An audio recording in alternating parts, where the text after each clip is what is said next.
there, and welcome to the Fearless Artist Podcast, where we empower classical musicians to build their own thriving careers. I'm your host, Michelle Lynn, and together with Deanna Petre, we teach artists to conquer the entrepreneurial side of their careers and create the futures they want. We are two freelance classical musicians who have lived and worked in Europe for a decade, and together we started the Fearless Artist Mastermind, a coaching company created to teach classical musicians how to overcome fear and take action on building their dream careers. In each episode, we will explore the intersection of artistry and entrepreneurship, teaching you the fearless mindset with practical steps and strategies to build a sustainable career. Get ready to build your own artistic brand, find a supportive community of musicians so that you don't have to figure out everything alone, and earn a living that you deserve. We believe that you can be a thriving artist and not a starving one, and we are redefining what it means to be a classical musician in the modern era. Dominik, it's amazing to have you. And for the people who don't know Dominik, I'll do my own introduction a bit. Because if you read Dominik's bio, it's really fascinating. He started off with the accordion playing, Gennady. Yeah. But at some point he thought, okay, I rather want to have an instrument which also has keys, but I can't carry around. So he went into piano playing. But then also he fell in love with the saxophone and played sax. What I loved about his musical career is that he was never stuck in one genre. He played classical piano, but he also ventured into pop and rock and perhaps even some folk music stuff. So he has a much broader view about music than most of us here, which I admire. But the secret of Dominik is that he then also started his own production company and did recordings, again, cross-genre. And he also has another job where he actually is in sales, and you see him actually in his office here. What they make sure is that people like me get something to eat at lunchtime when they are in the office. Unfortunately, our office is a bit too small, but in bigger offices, I've seen that. And Dominik is doing the sales there. So I don't think there's anybody better equipped to speak about sales because he knows it from a musician's perspective, from a producer perspective, but also from a very brutal business background. That said, I'm happy to hand over to you, Dominik. Thanks so much for being with us here today. Thank you, Bernard. Thanks for having me. Normally, I start off with a short introduction, but basically today this will not happen because it would just take over the whole hour, kind of. Why I think I was invited was just like said right now. I'm just going through the slides a little bit because I didn't know that there is some kind of introduction when I wrote this. What I'm actually doing right now, I'm in the office of a company. I'm head of sales and account management. Why is this important? Because yes, that's the people we work with, we negotiate with, and we close. So as you can see, basically it's also international, but also very Austrian companies, but big companies like DSV, DB Schenker, Thomann Music, Yamaha Music. So we negotiated with them and closed deals. And why am I saying that? To give you confidence that what we are doing today will work in the real world.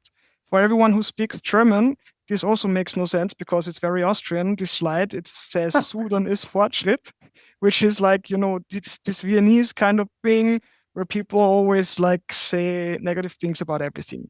This is really, really typical Viennese. For example, if you ask someone, how was your holiday? The first thing they're going to tell you is that it rained the whole time and that the food was not as great as at home and everything is worse than we know it from home because that's just how Viennese people work. But I thought, with this energy, you could really achieve something if you just try to find solutions for whatever annoys you, which is my go-to every time something is off track or something is not working or something doesn't make sense. I'm like, okay, this annoys me, but why does it annoy me? And how can I change that it annoys me in a very like creative way? So yeah, that we can sell things faster actually.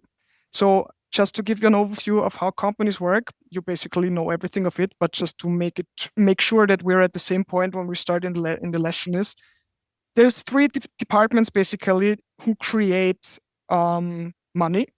The first department is marketing, the second is sales, and the third is account management. So that's how companies are structured. So let's say marketing gets us new clients. They make people interested in what you sell. Sales has to sell your product, and account management has to keep the relationship ongoing. So it makes no sense to close someone one time and then never have business with them again, because if you have people making business with you, it's way easier to sell stuff to them again, as if you have to reach out to someone completely new who probably doesn't know what you're doing and stuff. So keeping relationships ongoing is really important. That's why companies have a whole department for it. But today's topic is how you reach out, how you do cold calls and cold mailings, and a little bit about negotiating. I'm speaking really fast because I know that everything is recorded and I want to give as much value as possible in the time I have. So if someone doesn't comprehend everything, just watch it again, because I want you to have the most out of it, okay?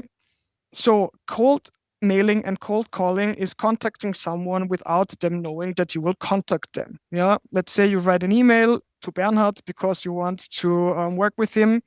He never heard of you. So there is different ways of how to contact him and make sure that your message gets through. First of all, you could think about how to reach Bernhard. So you have to kind of understand, where is this person? Where can I contact him? And where does he basically privately do his business? So if I know that Bernhard is someone who likes emails, I'm trying to reach out with an email. If I know that he's on Instagram, I'll just try to contact him on Instagram. If I know that he hates social media, I'm just going to try to get a phone number to call him. So make sure that you know what channel the person uses you want to contact, because there is nothing more annoying than contacting someone on a channel he or she doesn't like. Me, for example, I hate voice messages because I'm in negotiations the whole day, or in meetings the whole day, or in rehearsals the whole day, or playing concerts. So when I come home from a 12, 13, 14 hours day or longer, and I have like an hour of voice messages I have to go through, I'm like, come on, I'm not going to listen to that. Just write me and then I'll respond to you. So reaching out to me via voicemail would be the worst decision you could ever do. If you know something like this about people, just don't contact them in a way they don't want to be contacted. What I did also is to have a little calculation about if things you're doing make sense. So I built this. It's in German. I'm really sorry for this, but I think it will be fine. The blue fields are fields you could like fill out yourself, and the purple fields calculated by themselves. So we will stay down here and I'll tell you what it says. This is built for kind of finding out if your goals and your actions fit. So for example, let's say you want to make 35,000 whatever currency money a year, and you know you have like 300 euros gross revenue per concert. Sorry, I have to put this first.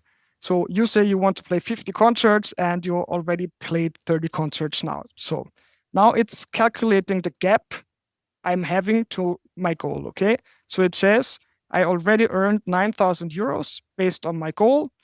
And it tells me how much concerts I already paid based on what I'm saying. And then I'm just telling the program or the calculation how many months I still have to reach my goal. So now I have 4 months left, which would mean that my actual gap to my own goal is 26,000 euros, which would mean that I would have to make 6,500 euros per month with playing 21.6 concerts so that I can reach my own goal I'm setting myself.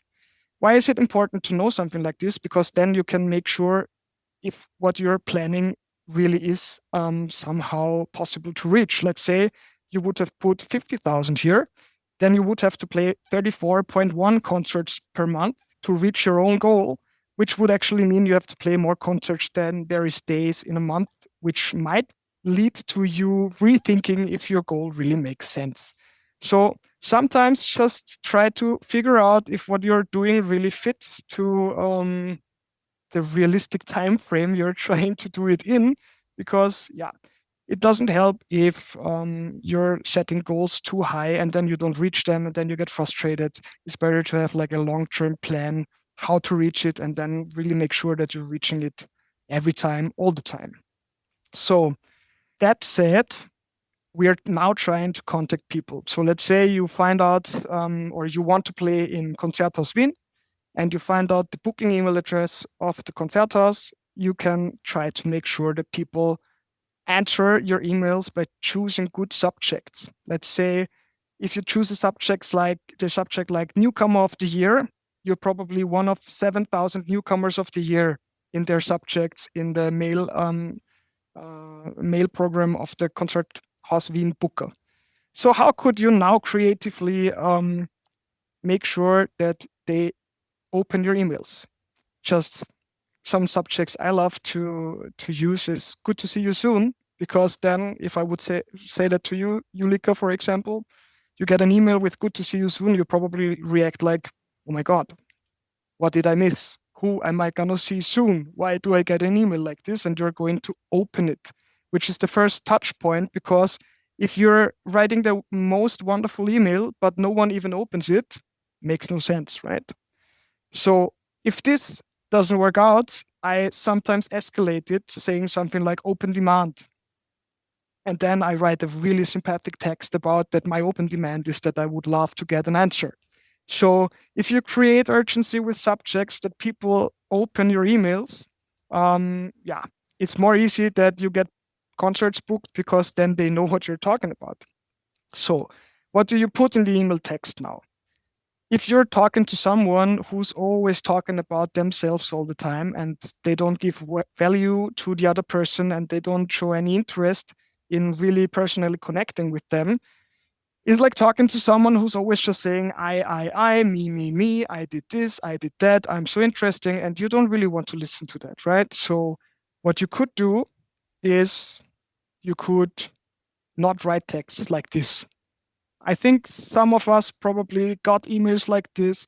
Some of us probably wrote emails like this, something saying, hello, my name is, I've been making music since, and I thought I could record one now. So I decided I, me, all the time. And no one really cares, because there is no value for no one, right? So just it's even going on. You can read through it if you want by pressing the stop button when you watch the recording. So emails like this say nothing. It's self-indulgent, and the text says, hello, I'm arrogant, or at least self-centered, and it's endlessly long, and there is no white spaces and nothing. So come on, you can do that way better by, for example, saying something like this. Hi, on my way home today, I heard this song on your station. Fantastic choice. It's great that you still play such quality music. I've just realized a new single, and I would just release a new single, and would love if your music team could give it a listen. I would love some feedback of people with such a good taste. So what did I do here? I created a scenario why I think that this radio channel I want to be played on fits to me, but not telling them, hey, I'm so good, I fit in your station, but telling them, hey, I love your music a lot. It's great that you're doing such a great job choosing music. I also recorded something. I'm not asking for anything but your feedback, because people always love to give feedback, right? So if someone asks, hey, could you give me feedback on this? Everyone loves to give their opinion.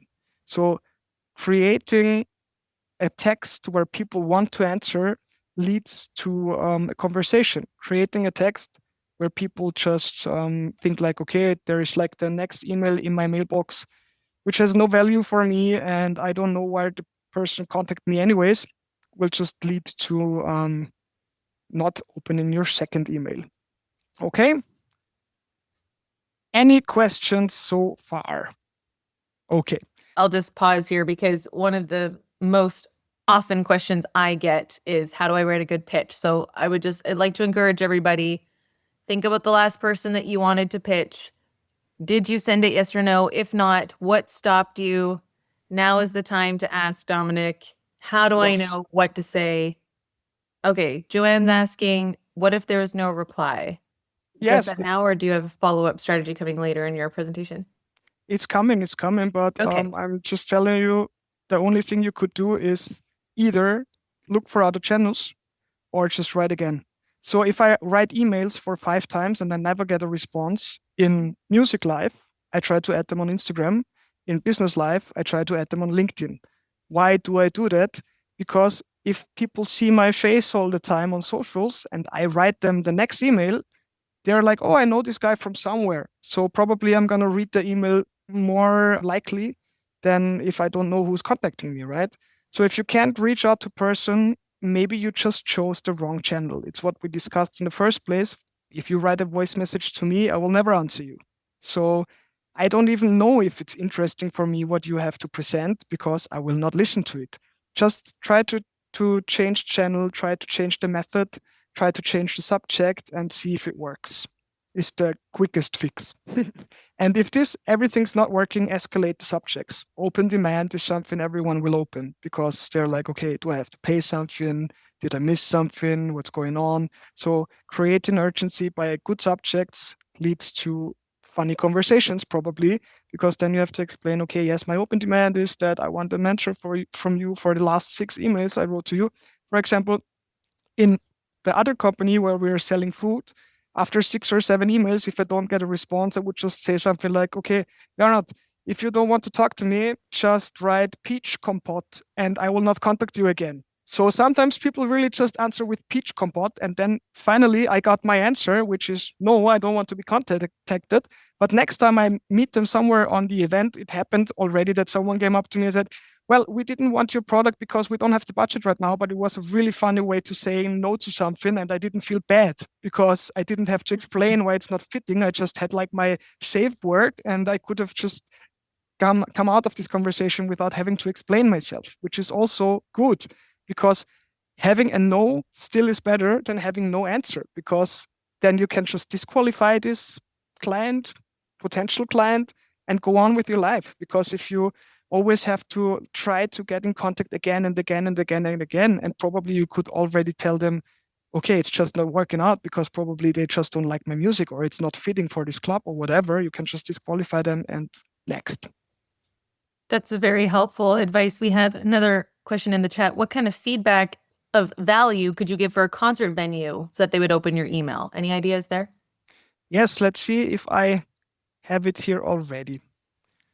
Okay, it's already negotiating. Giving value is about understanding what the other person likes or doesn't like. So what I love to do, I have a reading tip for you, which is also a book on Spotify if you want to listen to it rather than reading. It's called Never Split the Difference by Chris Voss. Never Split the Difference is all about tactical empathy, which means, let's go there now. Empathy, the definition of empathy is the ability to understand and share the feelings of another. It's not, I'm feeling the same, or I have to be sad if you're sad, or it's just understanding why someone is doing something. So what is whoever you're contacting, what are they looking for? They are probably looking for someone filling their calendar and booking their venues. So if you can provide the value of them understanding that your concerts will create money or fill their empty calendars or bring audience which would not be there if you're not playing, something like this, your chances of getting the concert are way higher as if you're just telling them who you are and what you're doing, but not telling them how they create, let's say it as it is, money with you. Because what you have to understand, everyone behind the speaker does music because they love doing music. Everyone in front of the speaker goes to the concert because they want to have either a good time or book concerts because they want to make money. They want to have a business. So if you cannot provide business value to someone who doesn't maybe not care 100% only for the art, but also for the business side, then you're just talking a different language. Because telling someone what I'm doing is really great because I thought of this and that when I wrote it is great for the storytelling, but then you have to tell them how this makes more profit for everyone if they book you. And if you can't answer this question for yourself, the chances of someone booking you are closer to not getting booked than to getting booked. That was excellent. Thank you so much. And Gennady, do you want to jump in? Yeah, I find it brilliant about the subject lines to get people to increase the hire rates. However, what would be stopping me, for example, is the feeling that I'm in a way might trick the person, and then they might get annoyed at the fact that it was about something and then was a pitch for me. How do you deal with that? Resistance in a way, and just send it anyway. Yeah. In sales management, it's your daily business. And that's really the difference, because artists are not used to doing this. But as I told you, every department has a sales department and they are trained to do this, right? So what I do the whole Monday morning is training my sales department for reach outs. If you call some venue, which is bigger than just a coffee shop, they're also a business. So the people picking up the phone are also used that other people call them to make business. So what you have to understand, I think, is that if you're booking a concert, you're not talking to a musician, you're talking to a manager. And managers don't want to waste their time, want to know what their profit is, and they don't want to bullshit around. So if you just somehow create a scene that they understand what you want, what's the value, why it's important that they talk to you, then you don't have to be afraid to contact them. Hey everybody, real quick, I just want to say that if you are struggling to post on Instagram, first of all, you are not alone. Most musicians are sitting there scrolling and not knowing what they would actually post about. Second of all, if that's you, then I have a free gift for you. It is our free guide, 10 golden rules to posting on Instagram as a classical musician. If you follow these 10 rules, you will grow, you will get more followers, you will get more views, you will know what hashtags to use, you will write captions that are interesting, and you will build an audience. And guess what a bigger audience gives you? More concerts. That's right, everybody. So all you need to do is DM us on Instagram at the Fearless Artist Mastermind. Just write golden, and we will send you our free guide. Hope you love it, and thanks for listening. Yeah, it's absolutely valid. It was just about the subject line about urgent matter or something. Mhm. Also that they open. Yeah. I'm trying to do it a little bit with humor, because I'm also playing comedy shows. So for me, it's very natural to have a humoristic approach to everything. But you have to feel comfortable with what you're doing. So if you're, for example, saying, I don't feel comfortable with this subject line, it doesn't matter. Just find a subject line which creates urgency and you feel comfortable with. You don't have to do it the same way I'm doing it. You just have to make sure that it works. So if you write 20 different emails with the same subject and you never get a response, try a different subject line. Maybe it's just that is the reason. There is programs, CRM tools, for example, HubSpot or Salesforce, which are a little expensive. I'm honest about that. But those programs even show you if people open your messages, right? So if I, for example, write emails out of HubSpot, I can tell if someone opened my email or not. So I can track which subjects work and which don't. You can just only track it for free by if you get answers or not. And if you write 20 emails with this subject, 20 emails with that subject, and then after you evaluate the numbers, you kind of have a feeling if it works or not. Cool, thanks. Because we just talked about calling, which is also really important if you talk about calling, is you have also to understand that the first person in a company picking up a phone is hired to not put you through to whoever you want to talk to, right? So if you somehow want to, for example, let's say, contact Bernhard Keres and he's still CEO of Concertos, and you want to contact him and you're on the line with his secretary, and you're like, hey, I am Dominik. I wanted to ask if I could play a concert here. Who's responsible for it? Could you maybe kind of connect me with someone who's booking my concerts? And they're like, okay, no, I can't. I don't have time for you. I don't know who you are. Just send an email. Okay, can you maybe tell me the email address of, okay, it's office@concertoswien.com. And every time someone tells you that the email address is office at something, you automatically are in the trash bin. Okay, no one cares. No one is going through the office email addresses, because this is the way of companies telling you, I don't care, just send it there. We both act as you send something, but no one ever will respond. Okay, so actually having like 2 minutes looking into the team structure of Concertos Wien, for example, makes a huge difference, because if you just drop 2 or 3 names, it's amazing how things change. A little trick again, maybe you will not like it again. I'm sorry if you don't, but just try to get comfortable with that. Is, for example, I'm writing Julia from Concertos 15 times, and she's not responding. And she's head of booking. And then I Google who is the CEO, and I find out Bernhard Keres is the boss. So I try to reach out to him, and he's also not responding. Then I'm trying to call them, because if I don't get my answers via email, probably I have to change the channel. So I'm calling Wiener Concerthaus, and someone picks up and says, "Hey, I'm Martin. What can I do for you?" My answer would be, "Hey, I'm Dominik. Can you please put me through to Bernhard?" So acting like he's my best friend already.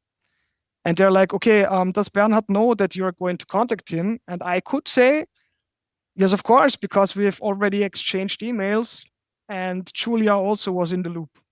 So then he's like, okay, he also knows Julia and he knows Bernhard, and now he wants me to put through. If this doesn't work, I'm always like, okay, maybe I got the wrong number, because I tried it with I don't know the word, maybe someone can help me out, Durchwahl. You know the word, The Bernhard? direct number. The direct number at the end. So I always say, I have the direct number 15. I don't know why it's not working. I always get to the secretary, but I know that this is Bernhard's number, or do I have the wrong number? And then they are something like, no, our numbers have 3 letters. It's 127. And then I'm like, oh my God, I'm so stupid. How could I kind of screw up the numbers? Thank you for telling me. So now I have his direct number. Right? So what I'm doing is trying to give the other person the feeling that it's okay to put me through, because we know each other anyways. Questions? And then, of course, if they put me through to Bernhard, I'm not going to say, "Hey, Bernhard, we are best friends, remember me," because he doesn't know you. Then you're like, "Hey, Mr. Keres, my name is Dominik Landolt. Really great to talk to you. I sent you some emails back a few weeks ago. Probably you didn't have time to go through them. Is a good time to talk for you right now?" Why do I ask the last question? Because if someone says, "No, it's not a good time to talk right now," you really don't want to talk to them. And most of the time, I phrase the sentence in a way that the answer no is the one I want to hear. Because if someone calls you and you don't expect someone calling you, your reaction if someone asks you if you have time automatically is, "No, I don't have time." So instead of saying, "Do you have time now?" and they're saying no, I'm saying something like, "Is it a bad time to talk right now?" Because automatically someone calls you, you don't want to talk to them, you want to say no. So, "Is it a bad time to talk to you right now?" You're like, "No, actually, I just had lunch. I just had a coffee break. It's not a bad time to talk right now. Let's talk." If anyone says, "Yes, actually, right now is a really bad time because I have a meeting coming up in 5 minutes," then you don't want to talk to the person right now anyways. So what you could say next then is, "Okay, when is a good time to talk to you? Can we schedule a meeting?" Right? So you see what I did here? I tried to contact them. I didn't get to where I wanted to go. I changed the person. I still didn't get an answer. I called the department I wanted to speak to and told them in a way that we had been in email contact. It was email contact just from one side, but he didn't ask, "Did you get a response?" He just asked, "Have you been in contact?" "Yes, we've been in contact. I sent 15 emails." Just never get an answer, but you don't have to tell them. So then you're talking to the person after you get the direct number by some other little trick. And now you have a meeting. And this is a complete different story than writing an email with texts only about yourself and then wondering why you never get responses. Any questions? No? Okay. So if we still have a little time, I'd really like to say something about negotiating, because negotiating is the second thing where it always is kind of really hard for musicians to find the right price for your product, right? So I said something about tactical empathy, and I also said that empathy is not the same thing as sympathy, and it's also not the same thing as projection. So what I mean is, just because I would feel in a way if someone tells me something, that's not empathy, that's projection. I really have to understand when I talk to, I don't know, Kerstin, and I talk to her, I have to make sure that I know what she might think in the situation so that I can act in a way that I close the deal with her. Because otherwise I'm negotiating with myself, and this is never good. If you start negotiating with yourself, you will always decrease what you could have made, because negotiating with yourself just brings you to questioning your own prices, and that's something you should never do. Questions?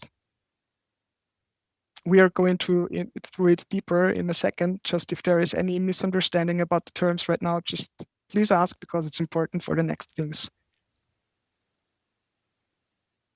Yeah, could you maybe repeat again? It's about the difference between empathy and with calling the person.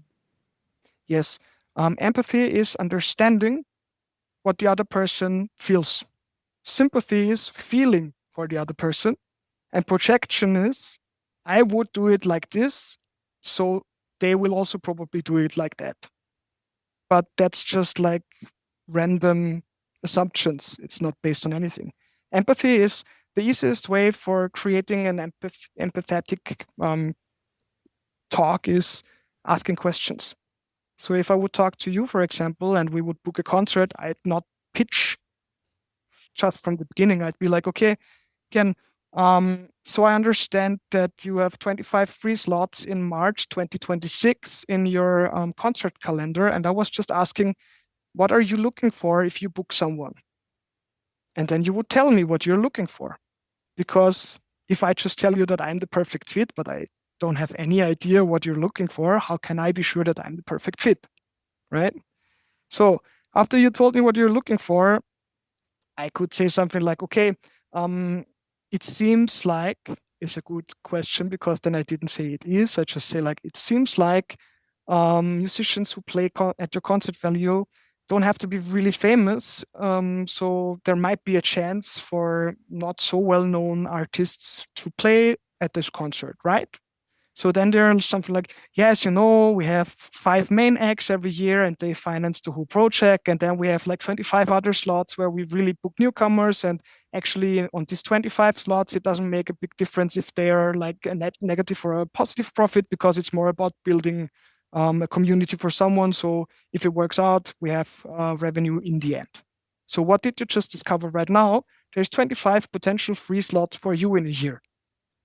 You wouldn't have known that if you wouldn't have asked the questions. So now you know what you're talking about, because if you know there is 25 possibilities, you just have to make sure that you're one of them. If someone tells you, come on, maybe you didn't really look through our program, we only have superstars, and even some of them have to wait for 2 years because we don't have free slots, then probably it's not the venue you should target right now. Or if you're a superstar, go for it.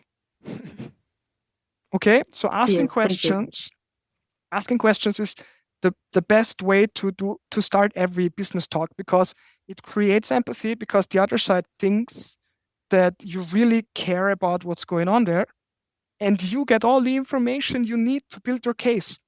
And you wait a bit before you say your own name. Like, oh, maybe that's me. You wait a bit. Yes, of course. And like Chris Voss, for example, there is a lot of books about it. One is called Gap Selling, which is about identifying a gap it's based on companies, a company, where are they right now and where do they want to be? And the gap in between is the money you can charge. So this is a little hard for musicians, because if you're not in the, playing restaurant sector where you can show them that playing music increases the restaurant sales 50%, this is a little hard to go. But what you could learn from this technique anyways is identifying something about the person you're negotiating with, so that you can make your pitch. Because even if you have the best pitch in the world, my opinion is you have to have a pitch for every client, because a pitch you're saying 150 times a week makes no sense, because you're not talking to 150 times the same person. It's always someone else. It's always another business. It's always another situation. It's always probably another city. So probably they don't even have the same issues culturally or with government money they're getting for whatever they are doing. So that could also be a question, for example. Is there a possibility to have social supported concerts by the government? Do you have slots for something like that? Do you have any programs where you can support newcomers as for let's say support X for someone else, something like this, whatever you want to achieve. That's why I said at the beginning, you have to make sure what your yearly goals are, and if the timeline for reaching your goals fits to your goal, because otherwise you just get frustrated. Okay, another thing which is really important probably is being a little more charismatic. Now, some people say, okay, but there is just, if we think about someone who's really charismatic, everyone has someone in front of their inner eye, right? A lot of people say Steve Jobs charismatic. A lot of people say, I don't know, whoever, some superstars, they're charismatic. They come in the room and you're just like stopping because they're amazing. But then there is normal people, and you somehow have to achieve the same outcome, even though the room doesn't shine up just because you walk in. So probably it also shines up because the people walking in is famous, and if they would just be like some normal guy, it would also not shine up, because then it wouldn't be so amazing that this person is here. Yeah. So being charismatic is something you can try to achieve by two things. People think that someone has charisma if there is two key ingredients, kind of warmth and competence. So if someone is really warm and talk really friendly and is really nice and understanding, it's not enough, because then you might be like, okay, yeah, it's a nice guy, it's a nice girl, but they don't know what they're talking about. If you only talk in the competent way, if you're only all about numbers and all about achievement and all about stuff like that, but there is no single friendly word, no single small talk, people might think that you're arrogant.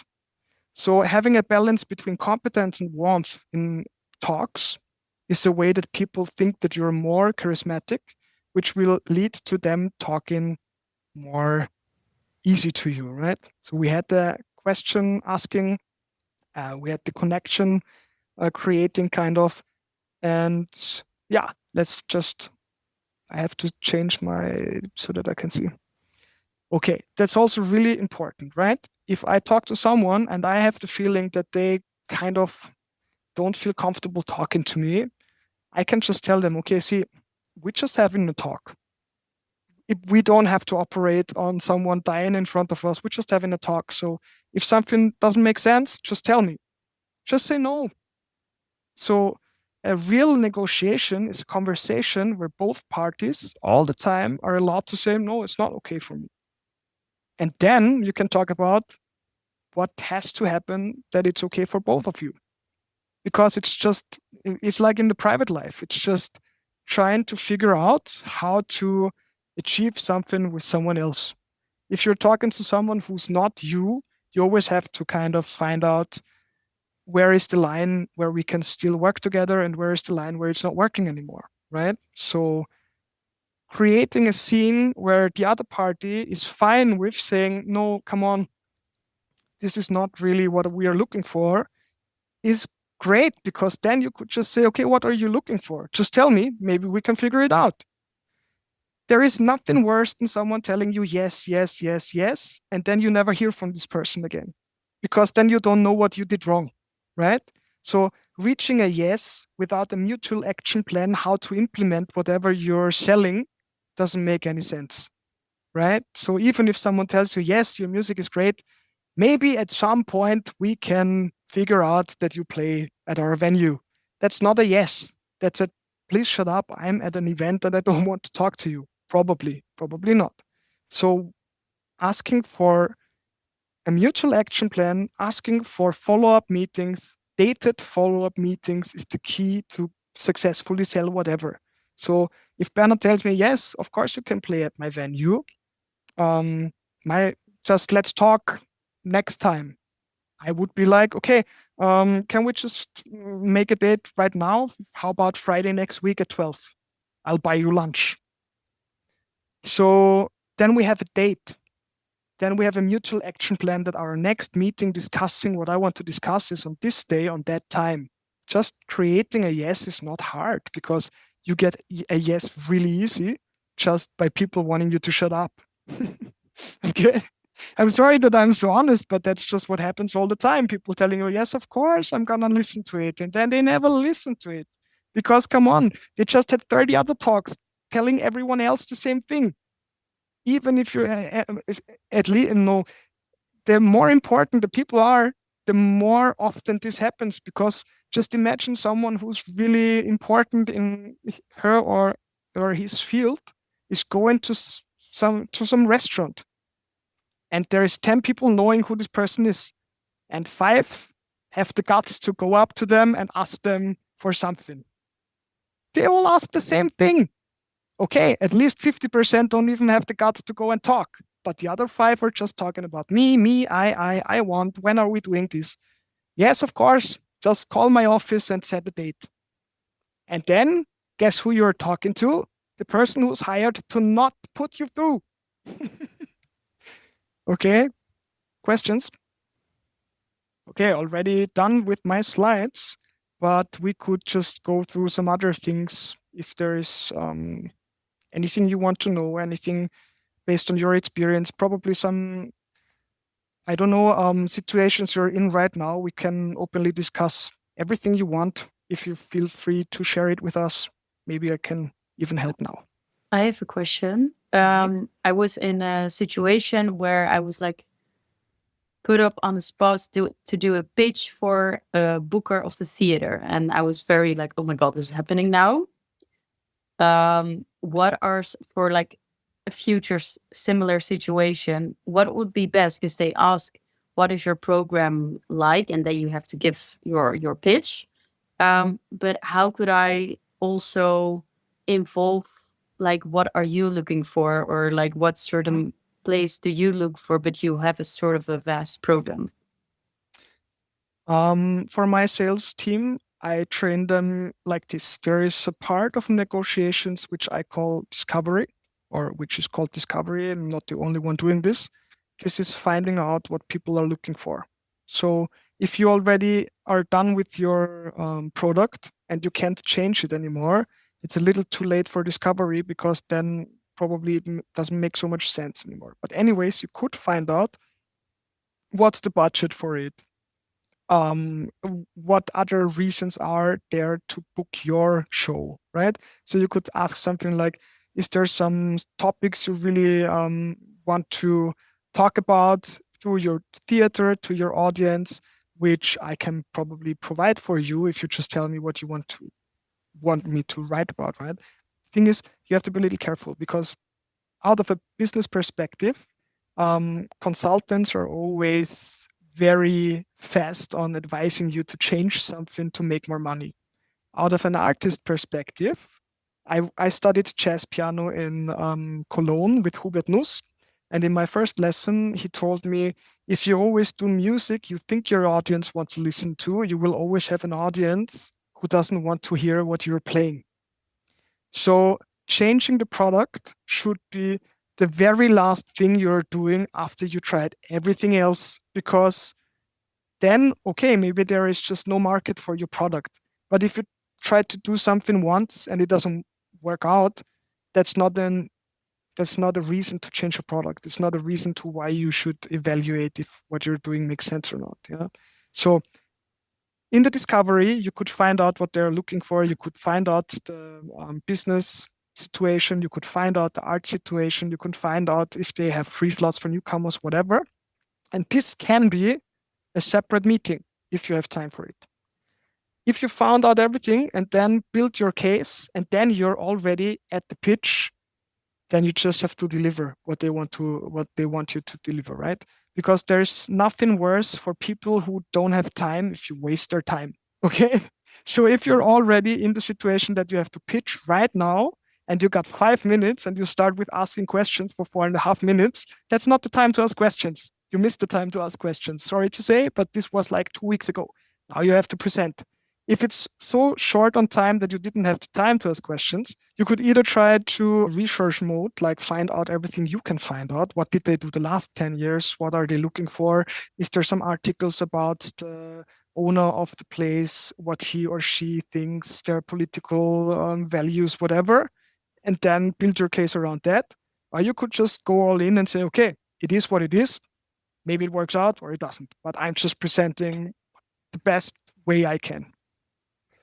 And do you have some extra tips about the actual pitch in person? Okay, I'm now answering very shortly. If you're pitching something, we have to understand that what we learn in school and what the reality wants us to do is a complete different story. So be precise, be short, be fast, tell the most important things, and don't no one wants to listen to something for an hour to understand what it's about. Short sentences, short message, short pitch. Kurz und knackig, as we say in German. Okay, thank you. Thank you, Tarek. I have a very technical question. It also concerns having your emails read. We already talked about subject texts, but I had the experience also like a few days ago with a promoter, and I had a colleague with a similar experience with like email domains with like what is your the name of your email, and if you have if it's really like a problem getting into spam filters if you don't have like an at Google Mail or something, because I have a it's a bit like a online business webmail, but it has my name for a domain. And I had a colleague who had a similar thing with a not very common, not European name, and he said he experienced it very often that his emails didn't go through because like a lot of like spam filters would just like take out if it's not a common domain. Is this really like a problem? Should you like opt for a Google Mail or something very like basic or Well, of course, there could be some cybersecurity criteria with the party you're writing with, but that's not in your power to knock that out, right? So you can, as I said before, do A/B tests, write the same email with another account. If your email goes through, then it's based on security issues. You could maybe talk to your email provider about this, because then probably they have a problem. And if you also don't get the answers with your other email address, probably it's because of your email. Sorry. There's one thing on that. You need to make sure that they have the anti-spoof and the DKM regulations in there. Some email providers don't have that. And especially if you have your own domain, a lot of the musicians forget to do that kind of very technical stuff, which is not complicated, but you need to make sure that you have that. ChatGPT is brilliant in teaching you how to do that. And it's also a lot of times in the FAQs, actually, how to set it up. But I'm not a technical person, so thank you, Bernhard, for jumping in. My pleasure. I always do. Natalie. Yes. Hi. Thank you for all the information. I have something that I continuously struggle with, which is when I pitch to a venue or a person that I don't know well, that I find it difficult to determine the price point that they are interested in. Because if you're too low, they will think you're not serious. If you're too high, they will think you're not serious. And if you have any ideas on how to figure that out in a way that's not what's your budget, because that's way too upfront. Yep. I think what we have to understand about money and pricing is that there is no rule how expensive something should be. Because if you look at 20 different shoes, they have 20 different prices. And there is no logical reason why it is like this. It's fantasy. The price someone pays is the explanation you give. If you give a good explanation on high price, you get it. If you give a bad explanation on low price, you don't get it. Because the price is actually the value you're offering. So if you can make sure that you're doing your homework, that you're good in discovery, that you figured out some pain points your opponent might have, some solutions for how to solve it, then getting the money you're asking for is way easier. There is a mock trial. I'm sending it to Bernhard. Maybe he can send it out to you there on YouTube, where they negotiate the price for video recording. And the guy makes sure that, or he asks the person, okay, if I make a video for you and you use it for advertisement, how much revenue do you create with this video? What's your goal on revenue creation if you do that video? So he says like, okay, we're expecting an increase of 25,000 euro sales because of the video campaign. And then he says, okay, and if you're making 25,000 euros out of this campaign, why is it? And then he's like, okay, will you stream it for more than 1 year? Yes, we're doing it for 3 years. Is it expected that you will make 25,000 euros every year based on this video? Yes, it is. So you're making 75,000 euros based on that video. So it's not so much to ask for 3,000 euros if you're making 75,000 euros revenue. So this is a whole discussion. I'll send the link to Bernhard. He will send it to you. This is way easier if you're like not doing art but doing some kind of work thing. If you're doing art, it's all about giving explanations and value to what you're doing, and finding out if they have the budget. Actually, it's not so hard. You have to ask the question. It's like, okay, what are you looking for? Okay, how do you think this could take place? Then they will tell you. Then they're like, okay, we can offer you 50 euros each, and then you could just ask them like something like, okay, how am I supposed to do that? I have to go there, I have to bring my band, I have to do this and this and that. How am I supposed to make this happen with the budget you're giving me?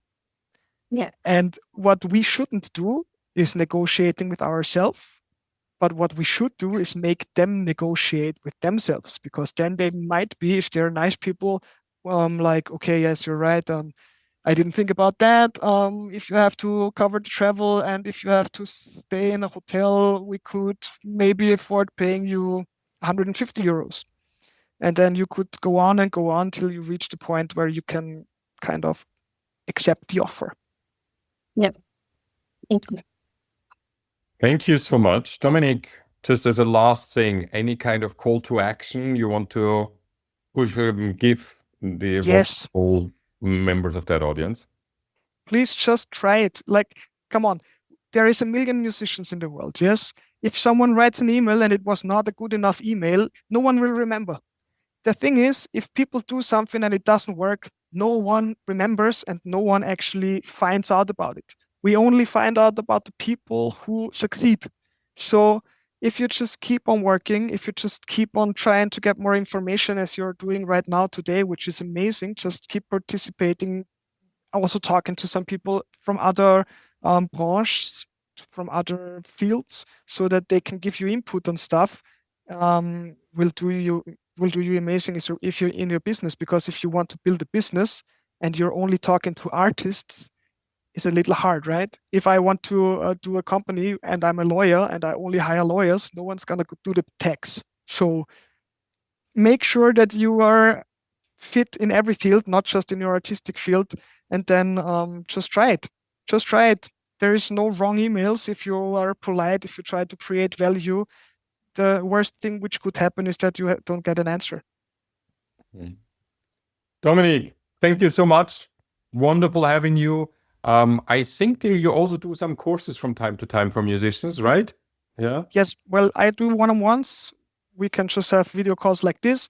And this is only in German. For German speakers, I recorded 39 lessons on how to do sales and negotiations online in your own tempo. It's like 90 euros. You can just access lifetime, or let's say not lifetime, but lifetime of the platform it's recorded on, because if they delete the platform, then it's not lifetime anymore.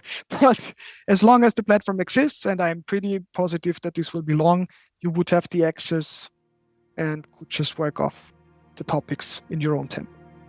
Thank you, Dominik.